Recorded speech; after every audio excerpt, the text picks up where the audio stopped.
Yes, hello. I believe I am the wonder you were looking for. Who sent you? Oh, I see. Yes. I do know many tales. Is that what you are looking for? It is.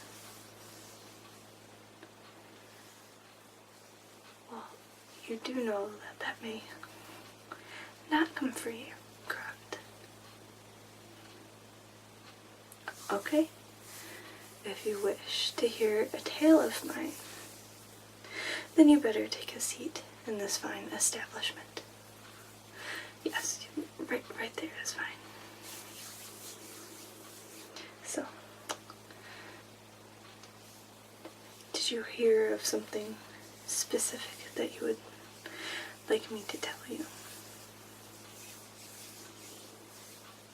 No? Well then, I will tell you one of my absolute favorites. I have written it down, you see. It's such a long tale.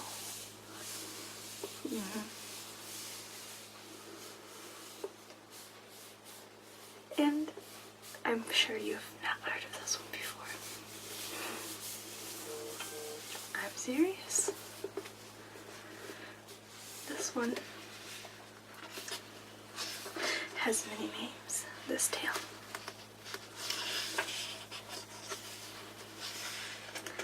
That tends to be the case with many tales, correct? Yes. This one I like to call There and Back Again. Yes, you'll listen? Okay then, get comfortable.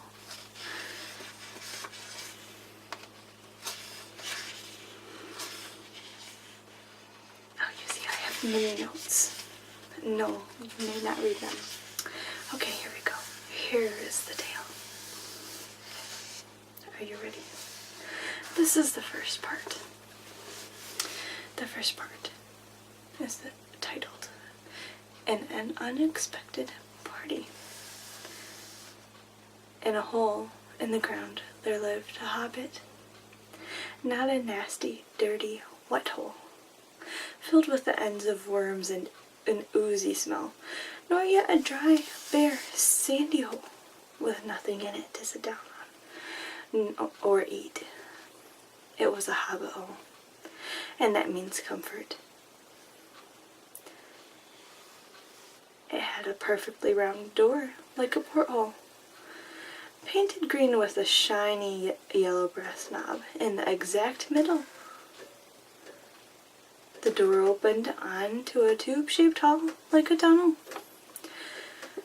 A very comfortable tunnel, without smoke, with paneled walls, and floors tiled and carpeted, provided with polished chairs, and lots of pegs for hats and coats. The hobbit was fond of visitors. The tunnel wound on and on, going fairly but not quite straight into the side of the hill. The hill, as all the people for many miles around called it. And many little round doors opened out of it, first on one side, and then on another. No going upstairs for the hobbit. Bedrooms, bathrooms, cellars, pantries, lots of these. Wardrobes, he had whole rooms devoted to clothes. Kitchens, dining rooms, all were on the same floor, and indeed on the same passage. For these were the only ones to have windows. Deep-set, round windows looking over his garden, and meadows beyond, sloping down to the river.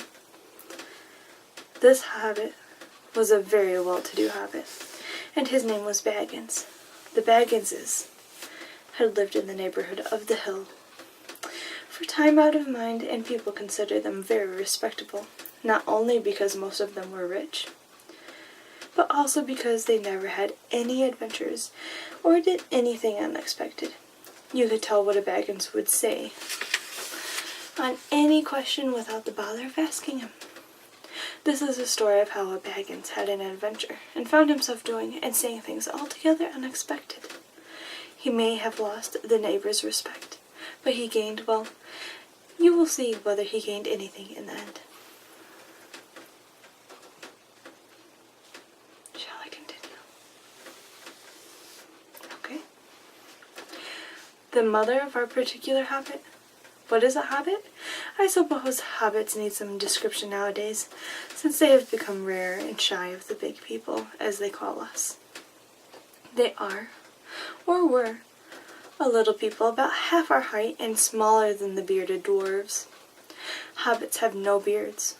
There is little or no magic about them, except the ordinary, everyday sort which helps them to disappear quietly and quickly when large stupid folk like you and me come blundering along, making a noise like elephants, which they can hear a mile off. They are inclined to be fat in the stomach. They dress in bright colors, chiefly green and yellow, wear no shoes because their feet grow natural leathery soles, and thick warm brown hair like the stuff on their heads, which is curly. Unlike mine, you see. Mine is very straight. It is. And no, I did not use any sort of magic to make it this way, or a potion. Okay, anyways, back to the story. They have long, clever brown fingers, good-natured faces, and laugh deep, fruity laughs, especially after dinner, which they have twice a day when they can get it. Now you know enough to go on. As I was saying, the mother of this hobbit, of Bilbo Baggins, that is, was the famous Belladonna Took, one of the 3 remarkable daughters of the old Took, head of the hobbits who lived across the water, the small river that ran at the foot of the hill. Much like the one that's outside this place we are in. It was often said in other families that long ago one of the Took ancestors must have taken a fairy wife. That was, of course, absurd, but certainly there was still something not entirely hobbit-like about them, and once in a while members of the Took clan would go and have adventures. They discreetly disappeared, and the family hushed up. But the fact remained that the Tooks were not as respectable as the Bagginses, though they were undoubtedly richer.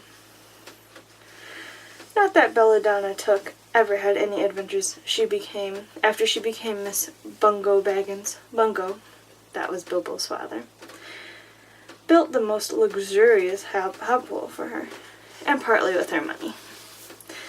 That was to be found either under the hill or over the hill or across the water, and there they remained to the end of their days.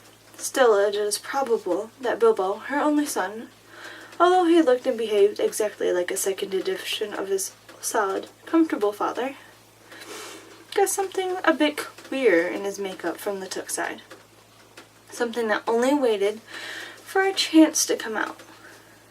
The chance never arrived, until Bilbo Baggins was grown up, being about 50 years old or so, and living in the beautiful hobbit hole built by his father, which I have just described for you, until he had, in fact, apparently settled down immovably, or so it seemed. By some curious chance one morning, long ago in the quiet of the world, when there was less noise and more green, and the hobbits were still numerous and prosperous, and Bilbo Baggins was standing at his door after breakfast smoking an enormous long wooden pipe that reached nearly down to his woolly toes, neatly brushed. Gandalf came by. Gandalf! If you had heard only a quarter of what I have heard about him, and I have only heard very little of all there is to hear, you would be prepared for any sort of remarkable tale. Tales and adventures sprouted up all over the place wherever he went, in the most extraordinary fashion. He had not been down that way under the hill for ages and ages, not since his old friend Old Took died, in fact, and the hobbits had almost forgotten what he looked like. He had been away over the hill and across the water on businesses of his own since they were all small hobbit boys and hobbit girls. All that unsuspecting Bilbo saw that morning was an old man with a staff. He had a tall, pointed blue hat, a long gray cloak, a silver scarf over which his long white beard hung down below his waist, and immense black boots. "Good morning," said Bilbo, and he meant it. The sun was shining, and the grass was very green. But Gandalf looked at him from under long, bushy eyebrows that stuck out further than the brim of his shady hat. "What do you mean?" he said. "Do you wish me a good morning? Or mean that it is a good morning whether I want it or not? Or that you feel good this morning? Or that it is a good morning to be?" "All of them at once," said Bilbo, "and a very fine morning for a pipe of tobacco out of doors, into the bargain. If you have a pipe about you, sit down and have a fill of mine. There's no hurry. We have all the day before us." Then Bilbo sat down on a seat by his door, crossed his legs, and blew out a beautiful gray ring of smoke that sailed up into the air without breaking and floated away over the hill. Nice circle. "Very pretty," said Gandalf, "but I have no time to blow smoke rings this morning. I am looking for someone to share in an adventure that I am arranging, and it's very difficult to find anyone." "I should think so in these parts. We are plain, quiet folk and have no use for adventures. Nasty, disturbing, uncomfortable things make you late for dinner, and I can't think what anybody sees in them," said Mr. Baggins, and stuck one thumb behind his braces and blew out another, even bigger smoke ring. Big one.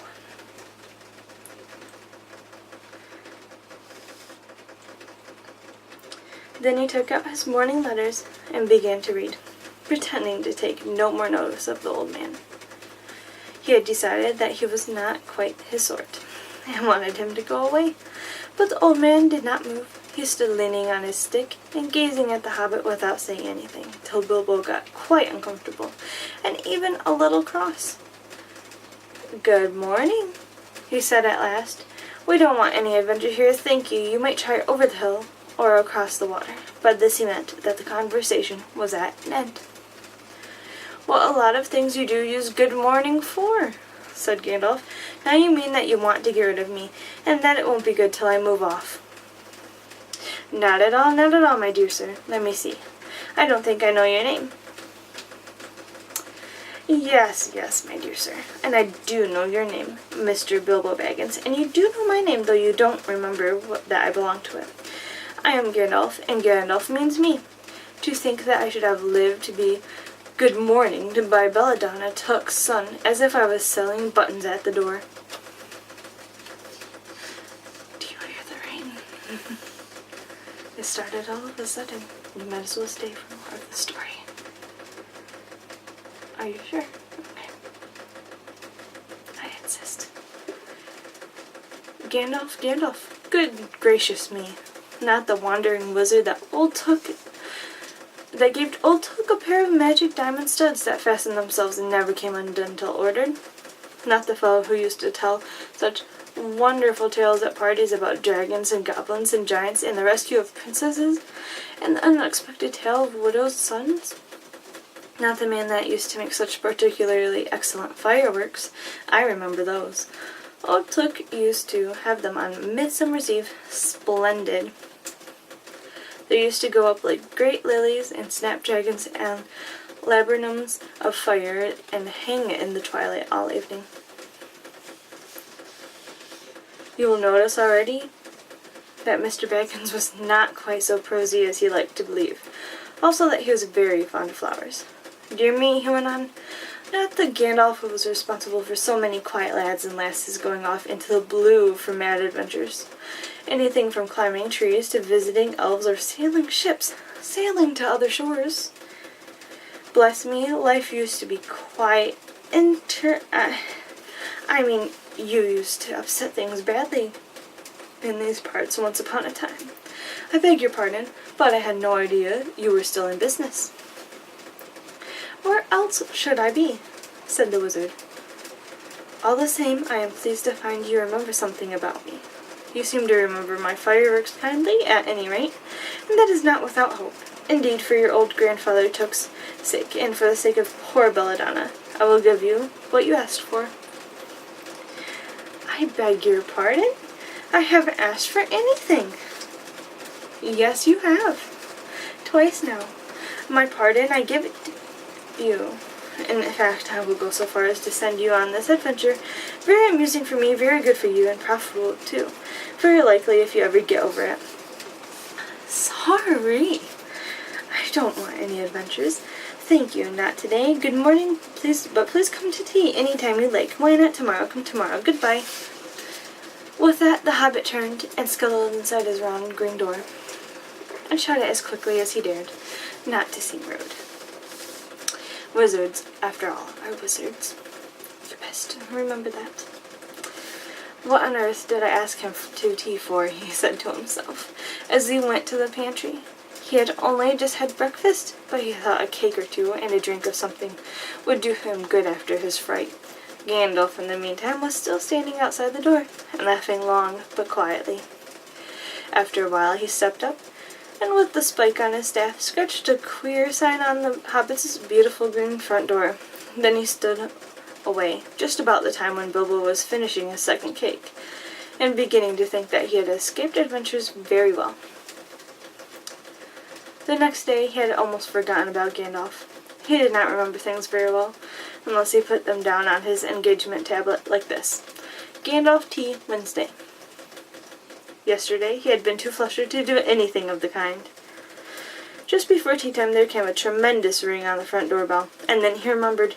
He rushed and put on the kettle and put out another cup and saucer and an extra cake or two and ran to the door. I am so sorry to keep you waiting, he was going to say, when he saw that it was not Gandalf at all.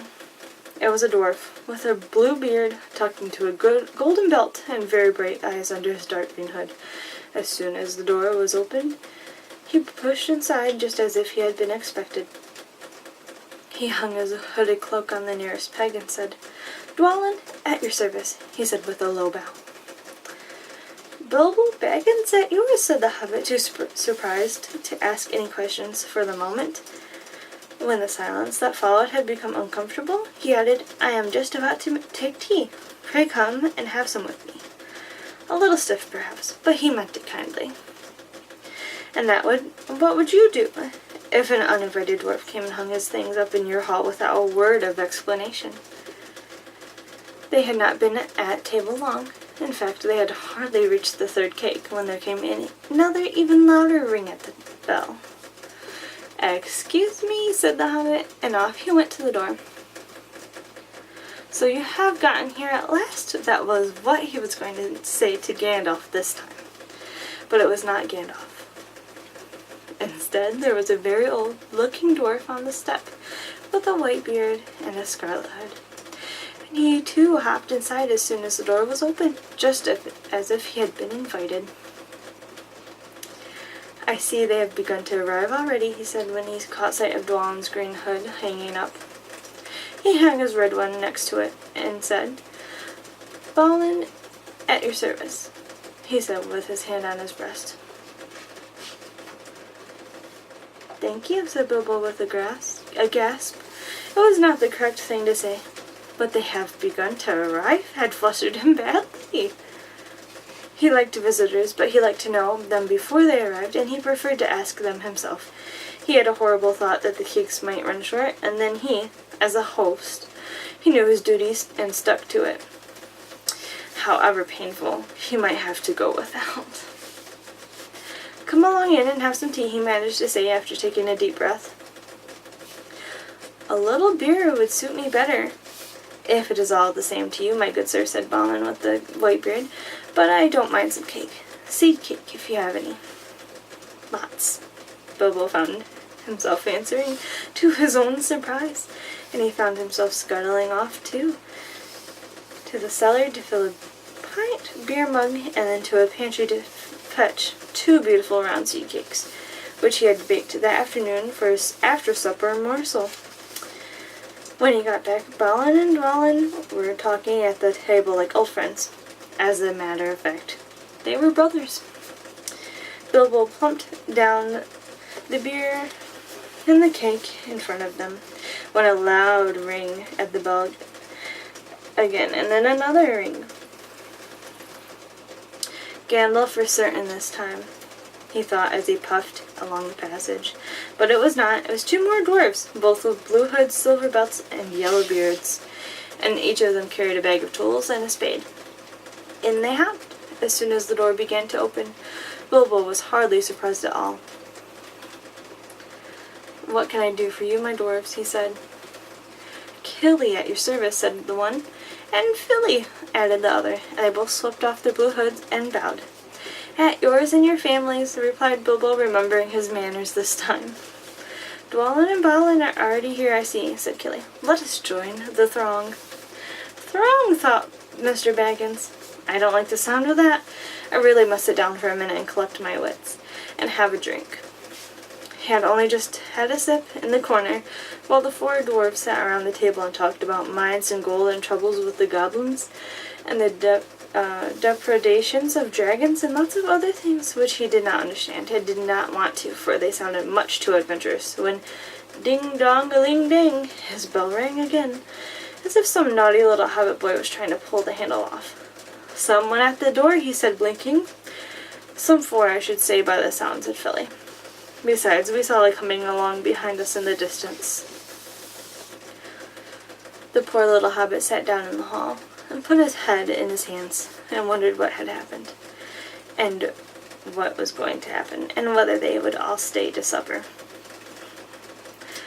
Then the bell rang again, even louder than ever, and he had to run to the door. It was not 4 after all, it was 5. Another dwarf had come along while he was wandering in the hall.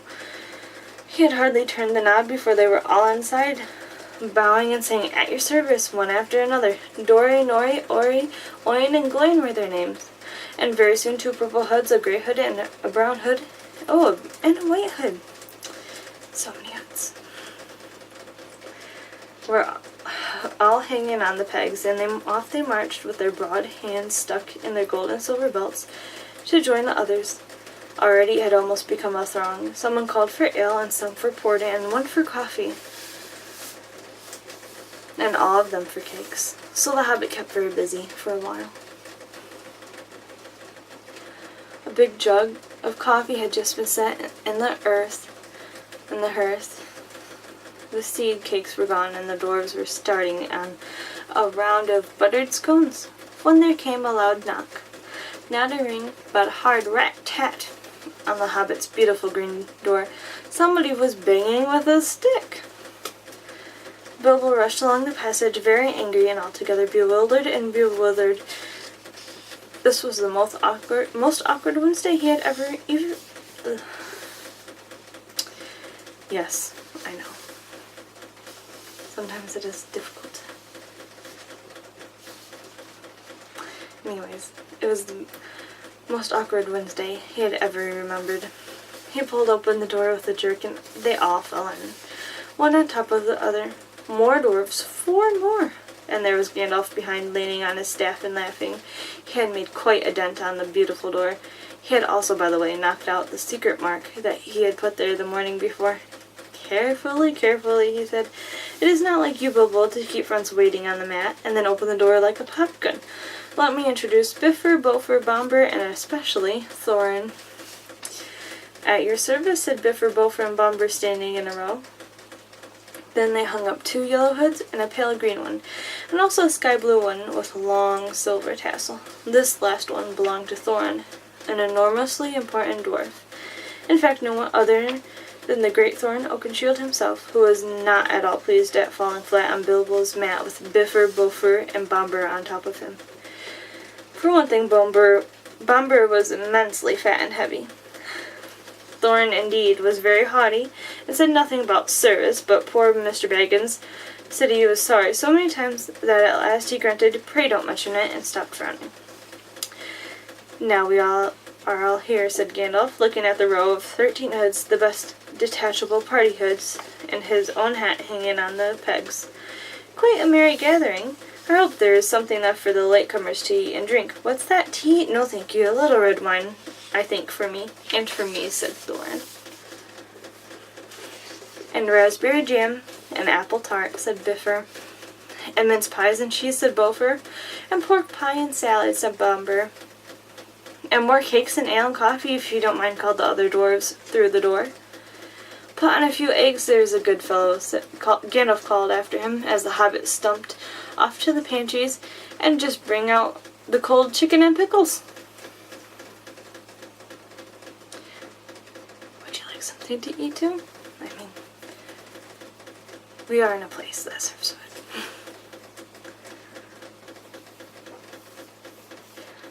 Seems to know as much about the inside of my larders as I do myself, thought Mr. Baggins, who was feeling positively flummoxed and was beginning to wonder whether a most wretched adventure had not come right into his house.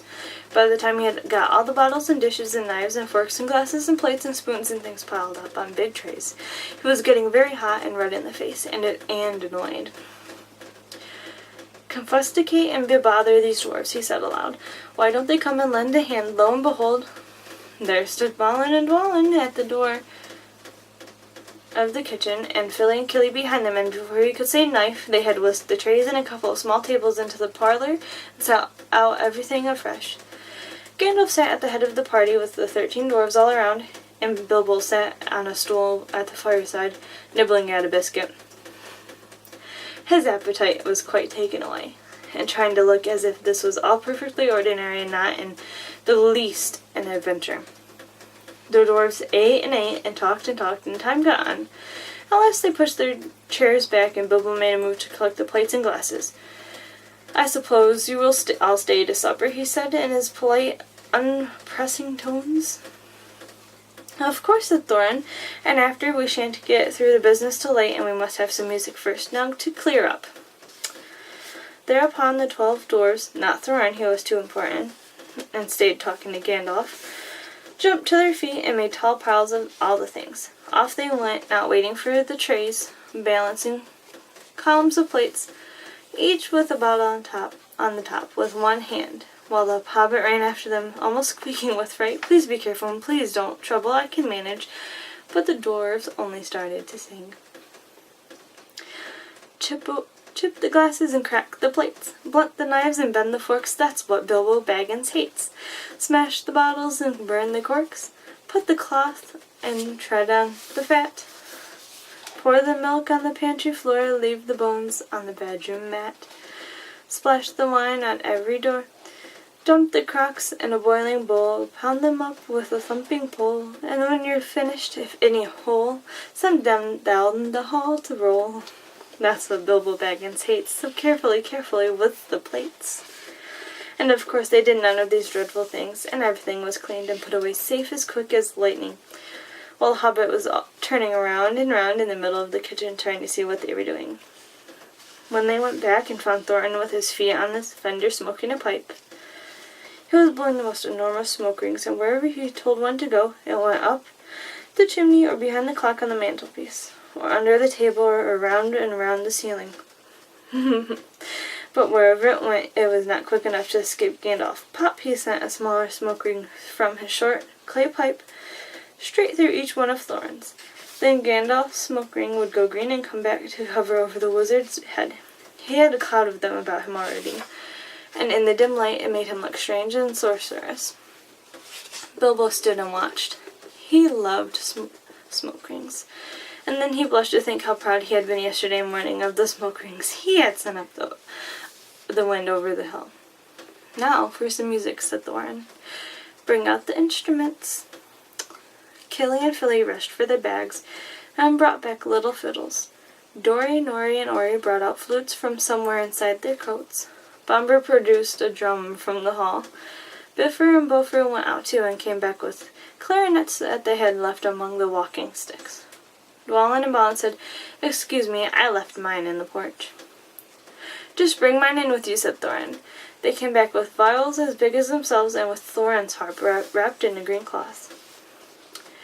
It was a beautiful golden harp, and when Thorin struck it, the music began all at once, so sudden and sweet that Bilbo forgot everything else, and was swept away into the dark lands under strange moons, far over the water, and very far from his hobbit hole under the hill.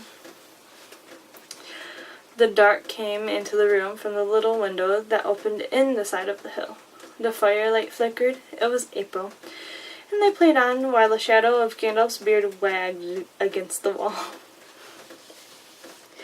The dark filled all the room, and the fire died down, and the shadows were lost, and still they played on. And suddenly, first one, and then another began to sing as they played. Deep-throated singing of the dwarves in the deep places of their ancient homes, and this is like a fragment of their song, if it can be their song without their music. Far over the misty mountains cold, to dungeons deep and caverns old, we must await your break of day to seek the pale enchanted gold. The dwarves of yore made mighty spells, while hammers fell like ringing bells, in places deep where dark things sleep, in hollow halls beneath the fells. For ancient king and elvish lord, there many a gleaming golden hoard, they shaped and wrought and light they caught, to hide in gems on hilt of sword. On silver necklaces they strung, the flowering stars on crowns they hung, the dragon fire in twisted wire. They meshed the light of moon and sun, far over the misty mountains cold, to dungeons deep and caverns old. We must away ere break of day, to claim our long-forgotten gold. Goblets they carved for themselves, and harps of gold where no man dwells. There lay they long, and many a song was sung unheard by men or elves. The pines were roaring on the height, the winds were moaning in the night. The fire was red, it flaming spread, the trees like torches blazed with light. The bells were ringing in the dale, and men looked upon faces pale. The dragon's ire, more fierce than fire, laid low their towers and houses frail. The mountains smoked beneath the moon. The doors they heard, the tramp of doom. They fled their hall to dying fall, beneath his feet, beneath the moon. Far over the misty mountains grim, to dungeons deep and caverns dim, we must await your break of day, to win our harps and gold from him. I said I was a storyteller, a wanderer, not a singer. As they sang, the hobbit felt the love of beautiful things made by hands and by cunning and by magic moving through him, a fierce and a jealous love, the desire of the hearts of dwarves. Then something tookish woke up inside him, and he wished to go and see the great mountains, and hear the pine trees and the waterfalls, and explore the caves, and wear a sword instead of a walking stick. He looked out of the window. The stars were out in a dark sky above the trees. He thought of the jewels of the dwarves shining in dark caverns. Suddenly, in the wood beyond the water, a flame leapt up. Probably somebody lighting a wood fire. And he thought of plundering dragons settling on his quiet hill and kindling it all to flames. He shuddered. Very quickly he was plain Mr. Baggins of Bag End, Underhill again. He got up trembling. He had less than half a mind to fetch the lamp and more than half a mind to pretend to, and go and hide behind the beer barrels in the cellar, and not come out again until all the dwarves had gone away. Suddenly he found out the music and the singing had stopped, and they were all looking at him with eyes shining in the dark. "Where are you going?" said Thorin, in a tone that seemed to show that he had guessed both halves of the hobbit's mind. "What about a little light?" said Bilbo apologetically. "We like the dark," said all the dwarves. "Dark for dark business? There are many hours before dawn." "Of course," said Bilbo, and sat down in a hurry. He missed the stool and sat in the fender, knocking over the poker and shovel with a crash. "Hush," said Gandalf, "let Thorin speak." And this is how Thorin began.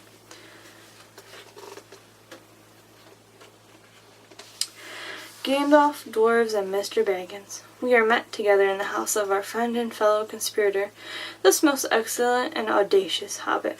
May the hair on his toes never fall out. All praise to his wine and ale. He paused for breath and for a polite remark from the Hobbit.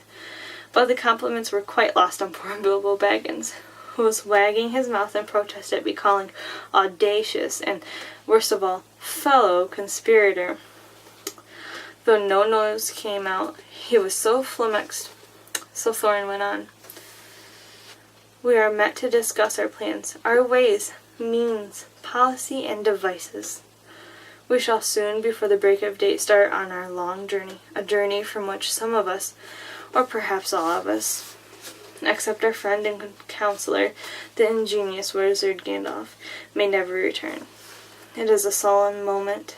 Our object is, I take it, well known to us all, to the estimable Mr. Baggins, and perhaps to one or two of the younger dwarves. I think I should be right in naming Killy and Philly, for instance. The exact situation at the moment may require a little brief explanation. This was Thorin's style. He was an important dwarf. If he had been allowed, he would probably have gone on like this until he was out of breath, without telling anyone there anything that was not known already. But he was rudely interrupted. Poor Bilbo couldn't bear it any longer. It may never return. He began to feel a shriek coming up inside, and very soon burst out like the whistle of an engine coming out of a tunnel. All the dwarfs sprang up, knocking over the table. Gandalf struck a blue light on the end of his magic staff, and in its firework glare, the poor little hobbit could be seen kneeling on the hearth rug, shaking like a jelly that was melting. Then he fell flat on the floor and kept on calling out, struck by lightning, over and over again, and that was all they could get out of him for a long time. So they took him and laid him out of the way on the drawing-room sofa with a drink at his elbow, and they went back to their dark business. Excitable little fellow, said Gandalf as they sat down. Gets funny queer fits, but he is one of the best. As fierce as a dragon in a pinch. If you have ever seen a dragon in a pinch, you will realize that this was only a poetical exaggeration applied to any hobbit, even to Old Took's great-grand-uncle Bullroarer, who was so huge for a hobbit that he could ride a horse. He charged the ranks of the goblins of Mount Graham in the Battle of the Greenfields, and knocked their king Gulfinbull's head off with a wooden club. It sailed 100 yards through the air and went down a rabbit hole, and in this way the battle was won, and the game of golf invented at the same moment. Just think about that one. In the meanwhile, however, Bullroarer's gentler descendant was reviving in the drawing-room. After a while and a drink, he crept nervously to the door of the parlor. This is what he heard Gloin speaking. Humph, or some snort more or less like that.